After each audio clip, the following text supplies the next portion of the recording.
양심에 따라 숨김과 보탬이 없이 사실 그대로 말하고 만일 거짓말이 있으면 위증의 벌을 받기로 맹세합니다. 증인 여인형. 김용현 장관으로부터 명단을 받았다. 수첩에 받아 적어라. 이렇게 말씀하신 적 있나요? 제가 장관님으로부터 지시를 받은 사항이 있고 그다음에 그 사항을 제가 이해해서 제 부하에게 얘기한 것이 있고, 왜냐하면 그 변호사님께서 이 상황을 이해를 못하시고 이 단답형으로 제가 대답을 할 수가 없습니다. 왜냐하면 상황이 굉장히 복잡합니다. 그다음에 그 부하들은 또 각각 그 부하들에게 그 본인이 이 지시받은 사항을 전파하고 하는 이 과정에서 서로 이해하는 부분들이 조금씩 다 다릅니다. 이것은 진술을 통해서도 저도 증거 목록에서 확인을 했습니다. 따라서 오늘 이 자리에서 지시에 관한 부분이 어떻게 전파되고 어떻게 되는지는 재판장님 죄송하지만 형사재판에 관한 사항이라 제가 진술을 자세히 할 수 없습니다. 잠깐만, 14명의 명단을 제공하거나 이 사람들을 체포하라 이런 말씀은 하신 적이 없으시나요? 그렇게 저는 형사 피고인입니다. 형사재판에서 아주 엄격하게 다루어야지 여기서 예 아니요의 단문으로 말씀드릴 수 없다는 것을. 누구에 대해서도 체포하라는 지시를 받은 바 없다라고 진술했는데 맞죠? 법정이랑 똑같습니다. 형사법정에서 정확하게 따져보겠습니다. 차례 수사 준비를 위해 소수 인원에 대한 위치 확인 요청을 한 적은 있다. 재판에서 정확하게 밝히겠습니다. 일부가 포승줄과 수갑 등이 들어있는 개인 장비 팩을 휴대한 것은 당시 개헌 발령으로 수갑, 포승줄 그건 어떤 의미냐면 기본적으로 군인들이 갖고 있는 기본 장구입니다. 그냥 출동하면 들고 나가는 겁니다. 특별한 목적을 위해서 거기다가 넣어놓는 그런 것이 아니고 늘 훈련하면서 군인들이 쓰는 겁니다. 예. 그거를 그 안에 있는 하나하나를 가지고 다 의미를 삼기 시작하면 이것은 도저히 설명이 안 되는 것들이 너무나 많습니다. 그래서 그런 취지로 이해해 주시면 좋겠습니다. 개헌 전에 대통령님과 총 몇 번 만나셨습니까? 그래서 이 세간에 좀 잘못 알고 계신 부분을 좀 분명히 정정을 하고 싶습니다. 저는 삼성 장군이고 국군 방첩사령관이고 대통령님은 국군 통수권자십니다. 편한 사이가 아닙니다. 굉장히 부담스럽고 어려운 자리입니다. 그런 자리에서 군과 관련된 간첩 사건들, 간첩 혐의가 있는 사건들, 북한, 중국 관련된 여러 가지 군과 관련된 일이 있어서 그런 것들을 대통령님께 보고드리는 자리가 제 주 일이지, 제가 어떻게 감히 국군 통수권자를 그렇게 편하게 대했다, 그건 완전히 잘못 알고 계신 겁니다. 그런 자리에서, 그런 공식적인 자리에서 대통령께서 하시는 말씀을 간간히 들은 것뿐입니다. 이 상황을 좀 정확히 이해해 주시기를 제가 간곡히 말씀드립니다. 양심에 따라 숨김과 보탬이 없이 사실 그대로 말하고 만일 거짓말이 있으면 위증의 벌을 받기로 맹세합니다. 증인 이진우. 검찰에서 조사 받을 때 사실대로 진술하셨습니까? 답변 드리기 제한됩니다.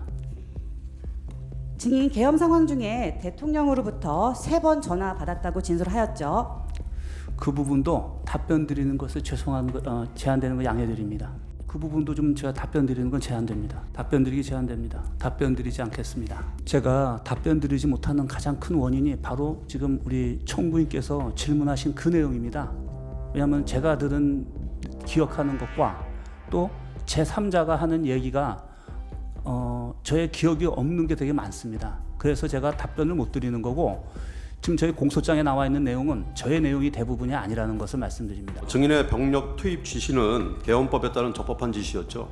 장관님께서 미리 부대에, 근데 저는 국민의 대표이시고 또 국군 통수권자이신 대통령님이 검찰총장님까지 하셔서 법에 대해서는 누구보다도 아마 전문가 아니신가라는 생각도 하는데, 국민을 상대로 또 전 세계, 전 국민에게 방송을 통해서 그것을 이렇게 얘기를 하시는데 그게 위법이다, 위헌이다라는 생각을 하등에 할 여지가 없었습니다.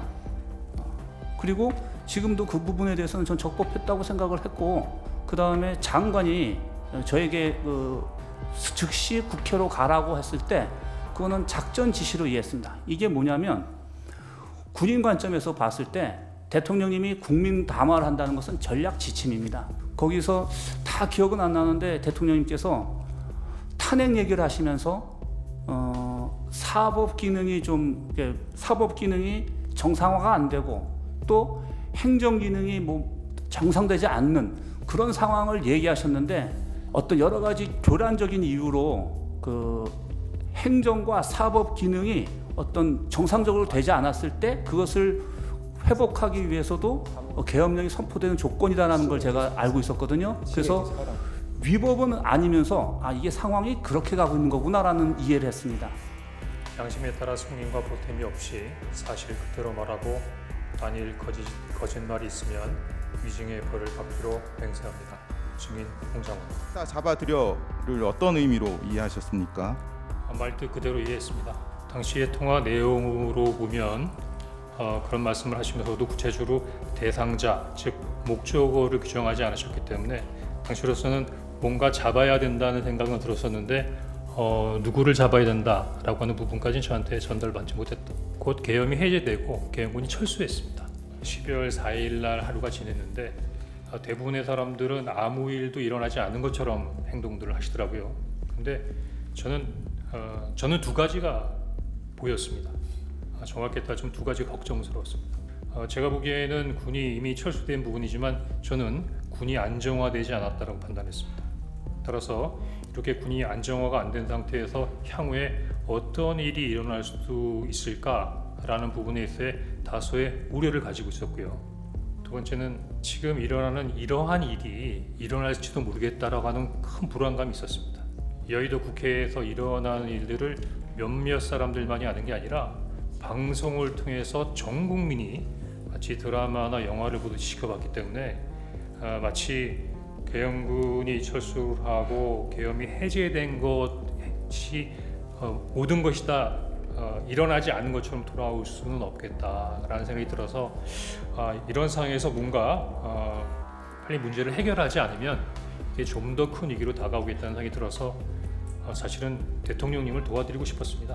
당시로서는 이렇게 하는 것이 최선이라고 생각했고 지금 생각해도 만약에 제가 말씀드렸던 것처럼 대통령께서 진심으로 국민들께 사과하시고 당시에 지금 말씀하시고 계신 여러 가지 마음의 심경을 말씀하셨다면 국민들이 훨씬 더 이 대통령님을 이해하지 않으셨을까 하는 생각이 들고요.